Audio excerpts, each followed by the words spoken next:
Welcome to Atlantic Television Network Society Watch. This is a program where we ventilate societal issues, give them aggregate attention with a view to propose solutions that will benefit humanity. On today's Society Watch, we'll be looking at numbers of issues starting from Edo State. 19-year-old stabbed boyfriends to death over alleged infidelity. From Abuja, stakeholders provide reasons over skyrocketing cost of house rents. On insecurity, banditry is God's punishment for North. That's from Archbishop Chukwuma. On economic crisis, 160 million Nigerians can't afford imported drugs. That's from NNMDA. From Industrial Action, FG says planned labor protest breaches court order. These are the issues we'll be looking at today. And when we return from this short break, I will introduce my guests to you. Do stay with us. From the line across the ocean to the land beyond the mountains, through the Sahara, we bring honest pop news, live analysis, expert discussions on trending stories in politics, business, socio-economy, sports, and documentaries. So catch all the updates on the happenings around the globe. Stay focused on the fact today, only on ATN.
Every day, our lives are changed by history.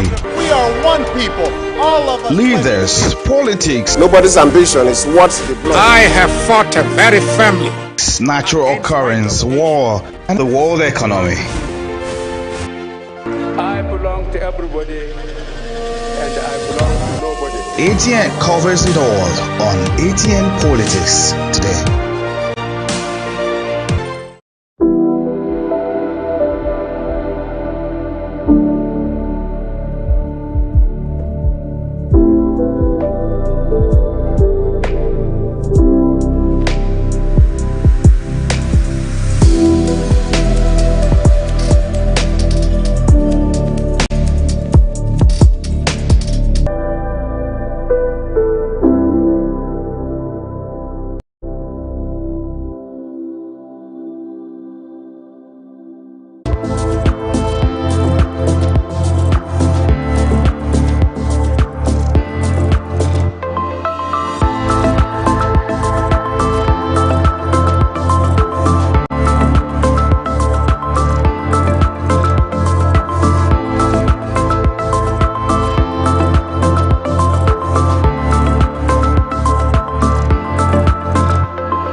from the line across the ocean to the land beyond the mountains.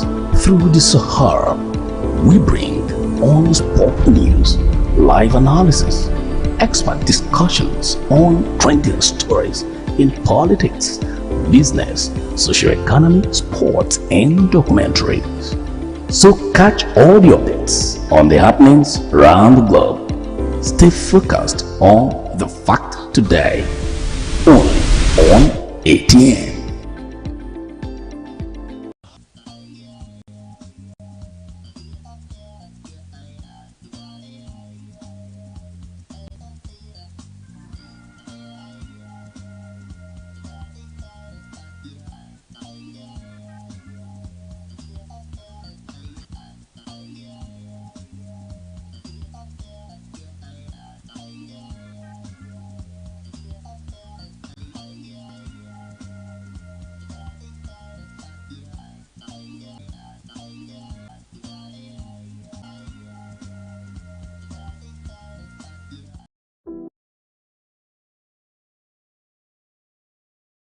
Vision Network. And joining me in the conversation this afternoon is a public affairs analyst. I'm talking about Augustine Awurum. Thank you for joining me, Mr. Augustine. Thank you very much. I'm delighted to be your guest today. I must appreciate you. All right, let's go straight to our story from today from Edo State. Okay. A shocking incident has gripped Edo State as 19-year-old Izoko Victory is currently at large following a violent altercation with her boyfriend. Speculations have arrived that their relationship was strained due to suspected infidelity accumulating in a heated argument that escalated into violence. Reportedly driven by jealousy, Victoria allegedly inflicted multiple stab wounds on her boyfriend, resulting in serious injuries.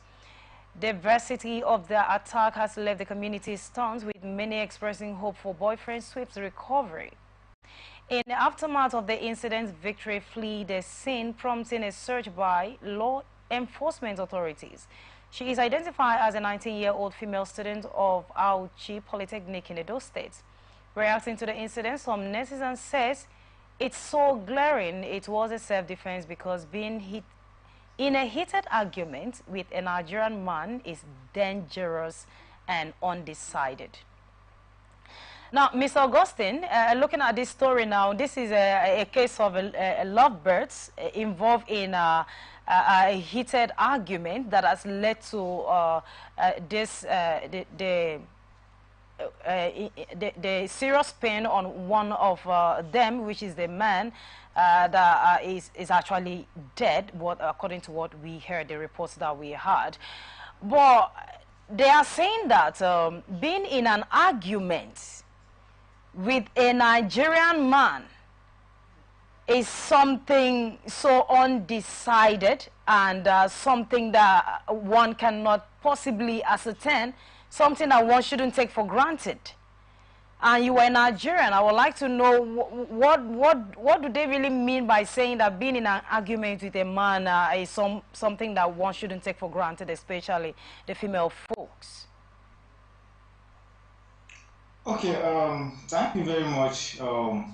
I really get your question. And another thing you need to take note of is that before we comment on that, I would like to say rest in peace to the deceased, because this is quite an unfortunate incident and it's uncalled for. Because in everything, it should be highly repudiated because it's very, very reprehensible. But going to your question of the public opinion that being in an argument or in violent state with a Nigerian man is something that shouldn't be called for. I think that is kind of, should I say, probably it's just kind of a public opinion. And when you have public opinion is subject to scrutinization. You understand me? Public opinion is subject to scrutinization, and the young man himself, a typical Nigerian man, exhibition, is not a yardstick for judging the rest of men. You understand me? So Yeah. in that case, we should be looking at the young man's disposition at that point in time rather than attributing it to the rest of Nigerian men. You understand me? Okay. But if I may really get the perception of those who proclaim this maxim, I will infer it to the point of fact that African men, especially Nigerian men, don't really want when their ego, their self-esteem is being thwarted, or when their self-esteem is being questioned by a woman, because they feel that a woman shouldn't be in a position of questioning them or care about. But in this case now, I am totally I am totally against the incidents that happen. Nothing should warrant anyone's death, irrespective of whatsoever, because no one created life and you have no right to take Take one's life.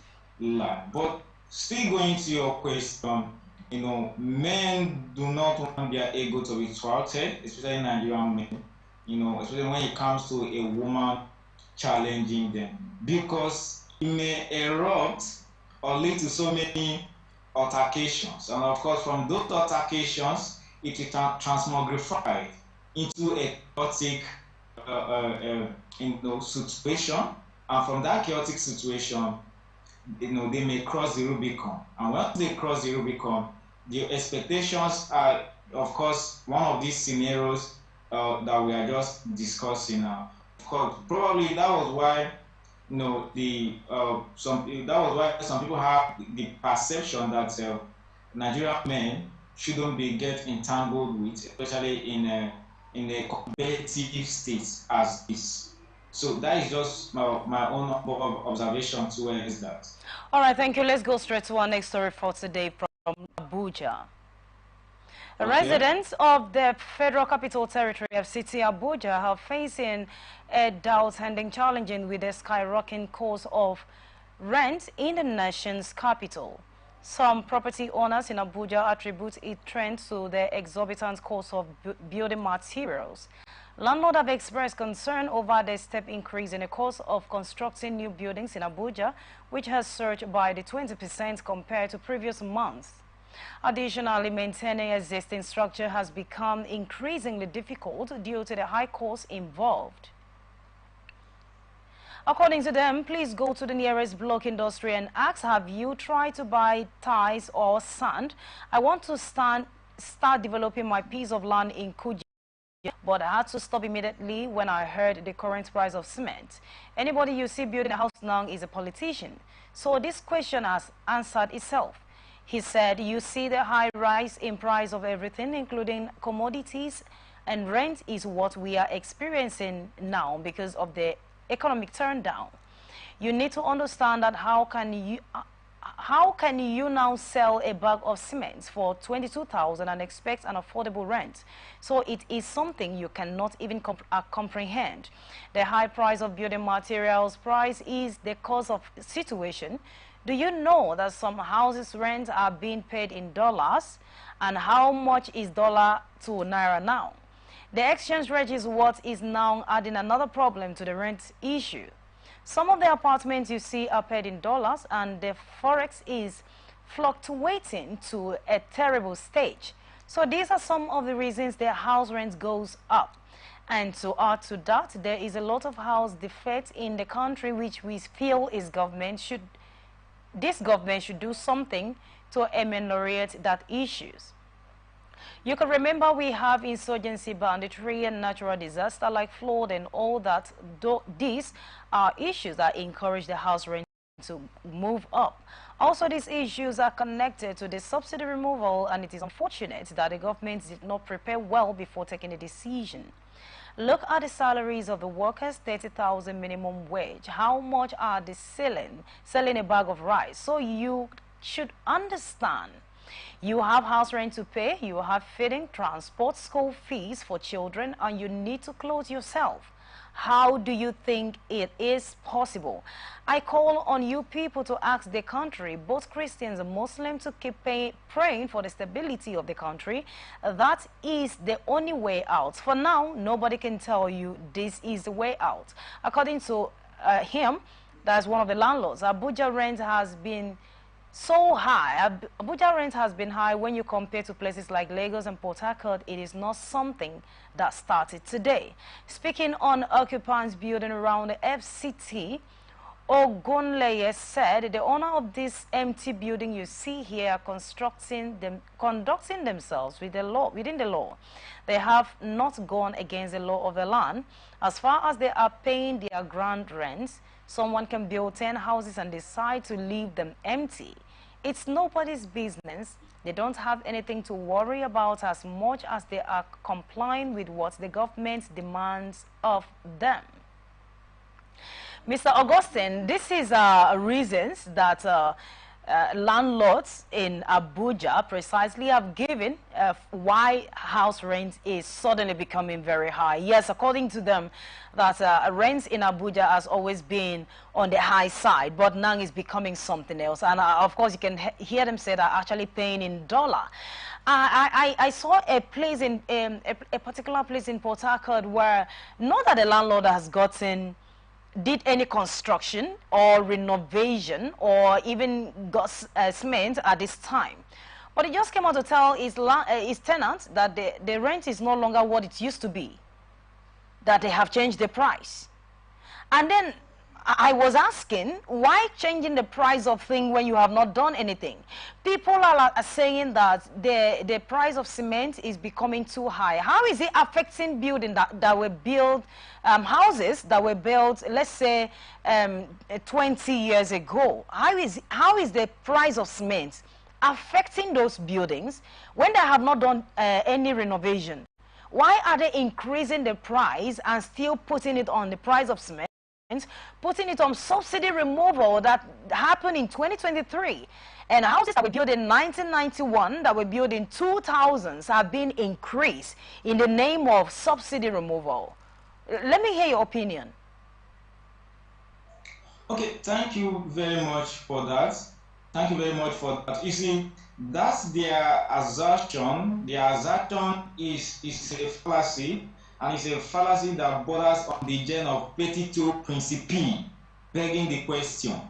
You see, Nigerians are opportunists. Nigerians are opportunists, and I've always been saying that we Nigerians are the architect of our own misfortune. Every Nigerian, every negative situation in the country is an opportunity for them to amass resources, to grossly, scoop their own honey of the country and make the nation dry. Do you know what I mean? They don't care whose ours is God. They don't care at the losing end. That is Nigerians for you. Now, looking at the situation on ground now, I do not.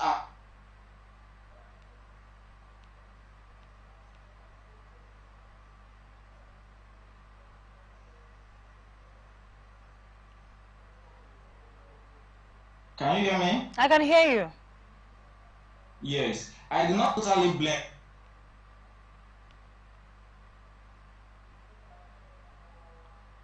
them, or because we live in a. No, okay. Back to what I was saying. I don't know. A call is coming through my phone. That was. We live in a country whereby the government is recalcitrant towards regulations in the country. For example, in Nigeria now, we don't have agency regulations. And when we do not have agency regulations, individuals do something at their own whims and caprices. You understand me? Yeah. But they knew that we do not have an effective government, because if we have an effective government, all the cataclysm and imbroglio that we are having presently shouldn't have even erupted in the first place. If we are in a sane government.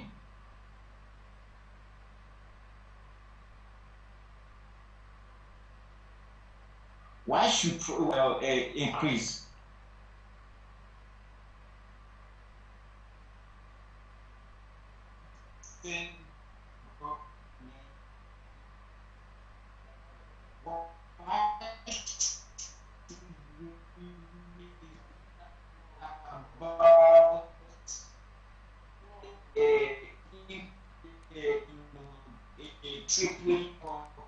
All right, this is Society Watch on Atlantic Television Network. Mr. Augustine,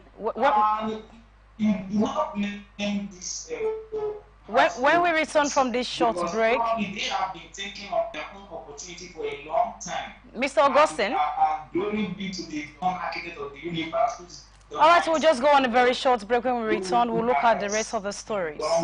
From the line across the ocean to the land beyond the mountains, through the Sahara, we bring all sport news, live analysis, expert discussions on trending stories in politics, business, socio-economy, sports, and documentaries. So catch all the updates on the happenings around the globe. Stay focused on the fact today, only on ATN.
Every day, our lives are changed by history, We are one people, all of us. leaders, politics, Nobody's ambition is what the blood. I have fought a very family.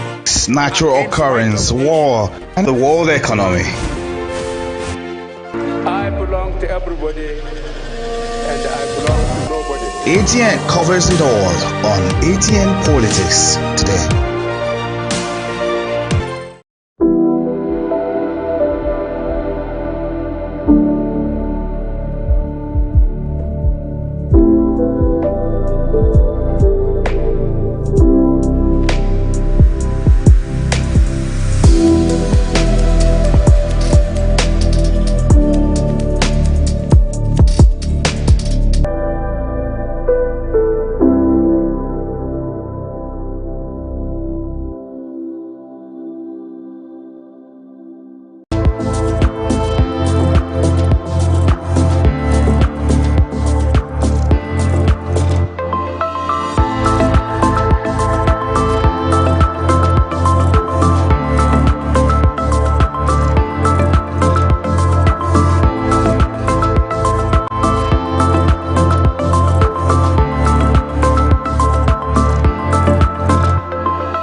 from the line across the ocean to the land beyond the mountains.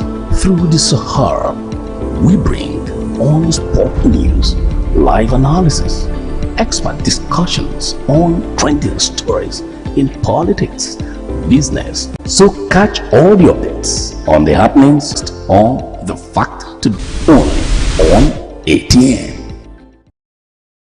Back. If you're just joining us, this is Society Watch on Atlantic Television Network, and now the rest of our stories. The recent retired Emeritus Archbishop of Enugu Anglican Diocese, Most Right Reverend Prof. Emmanuel Chukwuma, shared his view in an interview with reporters, suggesting that the current challenges such as banditry and kidnappings in northern Nigeria may be seen as a form of divine retribution for past action against the Igbo people. He also acknowledged former head of state Yakubu Gowon's effort towards reconciliation through initiatives like Nigerian Praise, aimed at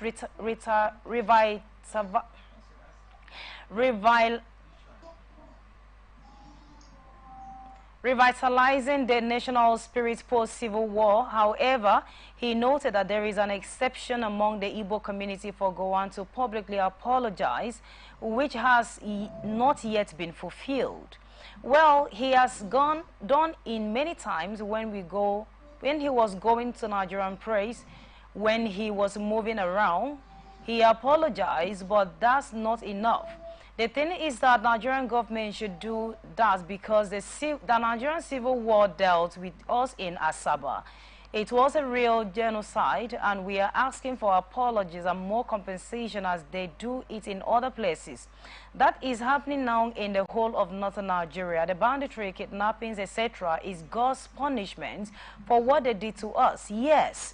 And until they apologize and ask for forgiveness, at no time will this banditry, kidnapping and killing stop. The blood of innocent people is crying, and that's what you are seeing there. So until they apologize and make some restitution, the banditries and mayhem you have in the north will not stop. Mr. Augustine, Archbishop Chukwuma is saying that the killings in the northern Nigeria, the kidnappings and all of those is a rod of God's punishment upon them. Northern forests that used to provide food, water, environmental safety for the people are no longer safe. Due to difficult terrain surrounding these forests, it has become very challenging to security operatives to penetrate and confront the evil merchants lurking there and causing havoc. But this one that Archbishop Chukwuma is saying that the banditry is God's punishment, do you align with him? What do you think about his own idea, looking at what is going on in the northern Nigeria? Okay, thank you for your question. I completely disagree with him. Completely disagree with him because we are talking about generally the insecurity of the nation, and someone is there attributing it to the religious perspective. Because I've always been saying it, majority of the issues we're having in this country is religiously triggered. Look at the man of God, because we cannot be all this everything attributing everything to God's way or God's modus operandi is in fact is kind of it borders on the general fallacy of non-spiritual. It doesn't follow. You know, we are talking about generally the mass murder and the security of the nation. We are attributing to the genocide of the civil war. For God's sake, civil war happened in another perspective, and what will happen now is the general instability due to governmental negligence. You understand me? Due to non-governmental effective policies that will keep the nation at a stable state, and a man of God is attributing to everything. Is attributing the whole thing that is God's vengeance upon the north. The question we should even be asking that Archbishop is this: is it only the northerners are dying in such killings? Are Christians not inhabiting in the north? For God's sake, almost all Nigerians from different ethnic groups are also living in the north. So it's not something that are being killed. Now, if you even dissect and scrutinize the effects of even the mass killing in the north, you will discover that the effect is even affecting everyone, including the archbishop. For example, let's take in the case of food security. Do you know that because of this insecurity in the north, and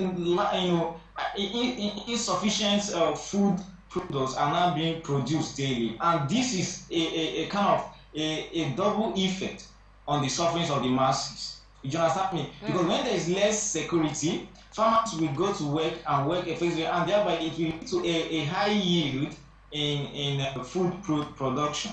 You understand me?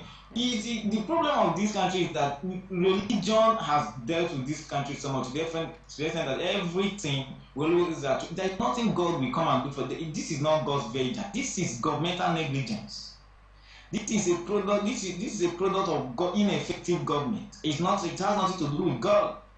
Do you understand me? God cannot come down to earth and fight for us what we are supposed to do for ourselves. Do you understand me? Even the God of even the Israel have been using as a case study. Today, Israel is well armed. Israel is one of the sophisticated, equipped country. They have never one day called on God or attributing to anything to God. No. Nigeria's case is a case of gross negligence and bad leadership that we're having in this country. So it has nothing to do, there's nothing like God's vengeance in it. But if we are saying it's a vengeance from Lord, that means it's now committing what you call fallacy of post hoc ego propter hoc. You understand me? Which infers the point of following sequence rather than what consequence. So what is happening in the north now has nothing to do with vengeance of the Lord. Do you understand me? It has nothing to do with vengeance of the Lord at all. It's a case of political instability and bad leadership of the country. And it is not only the northerners that have been affected. Every Nigerian is massively affected in all angles. Oh, okay. That is just my point. What Archbishop Chukwuma is saying, of course, like you rightly stated, you are saying that it's an opinion, but don't you think that this is enough?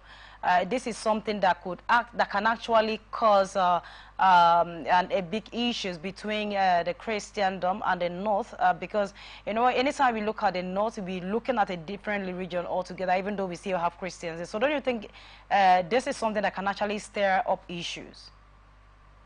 Of course, definitely, it may erupt altercation because one of the fundamental issues we have been having in this country is religion. If you check the Muslims and the Christians, they have always been in state of disparity. There has been this dichotomy between the Christian and the religious and the Muslim religion. So this kind of statement, as I say, religious leaders most often time because these religious leaders they control some mass percentage of the masses of the Nigerian public. So when you speak, a lot of people are got to kind of believe that it is true. And this kind of thing may erupt a mass altercation, hatred, cold war. So religious leaders should watch their utterances before talking. Because their talks may be taken wholeheartedly. And it go a long way in spreading a discrepancy among the masses. So Archbishop should have scrutinized his words, his choice of words, very succinctly before talking, and it may end up increasing the hatred between the Muslim and the Christian and the Christian religion. Do you understand me? All right. This kind of opinion has a tendency of doing such. All right, we hope that he will have a way of explaining himself, because this is actually ambiguous right now. We don't know what exactly is in his mind. We hope he will explain so that it will not cause any other. All right, the next story. The Nigeria Natural Medicine Development Agency has expressed concern over the nation's heavy reliance on imported drugs and healthcare products, citing that more than 160 million Nigerians can no longer afford them. Professor Martin Emeji, the Director General of the agencies, made this remark during an engagement meeting at Nnamdi Azikiwe University, Akwa, emphasizing the significance of blending indigenous medicine with conventional health practices. He highlighted the positive aspects that over 40% of pharmaceutical drugs worldwide are derived from plants, many of which are abundant in Nigeria. He said Nigeria and Africa have been over-dependent on the importation of healthcare products, including drugs, as at today, Nigeria doesn't manufacture a single drug. This is quite painful and shameful. This simply means that we are insecure in terms of medicine, not just the insecurity we all know. That is why we decided to see how we can develop our own indigenous and natural medicine so that we can produce our drugs locally. Over 40% of current drugs in the pharmaceutical space globally are from the plant's origin, not to talk of animals, minerals, or soil. For every disease, the solution is within the environment. There is no disease in Nigeria that panacea is not here. We can boast of men and women in our cultural heritage of herbal and traditional medicine practitioners who, with a wealth of knowledge and experience of how to tackle all manners of diseases in our society. That is why our ancestors lived for over 100 years. But today, life expectancy is less than 60 years. That is because we have thrown away our culture and heritage and are busy exporting and exploiting our cultural biodiversity and depending on imported pharmaceutical drugs. Mr. Augustine, of course, we know that some multinational companies actually left Nigeria late last year and even early this year, which has caused inflation in the price of commodity of things in Nigeria, especially drugs. And malaria drugs that was likely, let's say, 200 naira before, now you can't a common man cannot afford it again.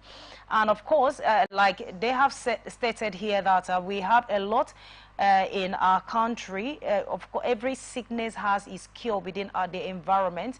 And how is it possible for us to make use of our native medicine? And if we do, what is the parameter to be able to gauge the normal gauge that one should take? Okay, thank you very much. Thank you very much. You see, this orthodox medicine or conventional drugs that we are having these days, you see, is the reason why we are still having Naira's instability today. Because I've always been saying it.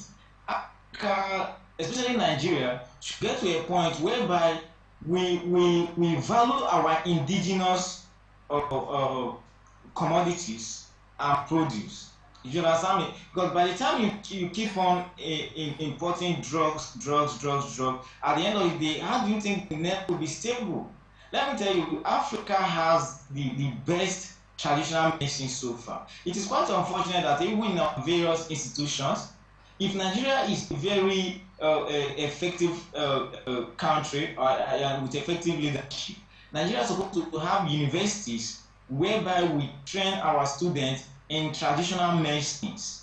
Today, people are just very quick and eager to say, I'm studying medicine, I'm studying this. And this person that is studying this is looking down on a traditional man that is doing agbo, in quotes, in all these traditional drugs, and they will be looking down upon that person. And this is where the inferiority complex upon Africa emanating from, because we don't value our own. Nigeria at this point in time ought to have a university, a research centers whereby we produce our own drugs. Most often times now, I thank the youth of this country because majority of our youths now are getting enlightened. Virtually all of them are going back to traditional way now, because we discovered that even before the white men brought this orthodox modus operandi of life, we've had our own modus vivendi before they are coming. And one of them is the aspect of native medicine. Native medicine has been effective. Let me give you a scenario.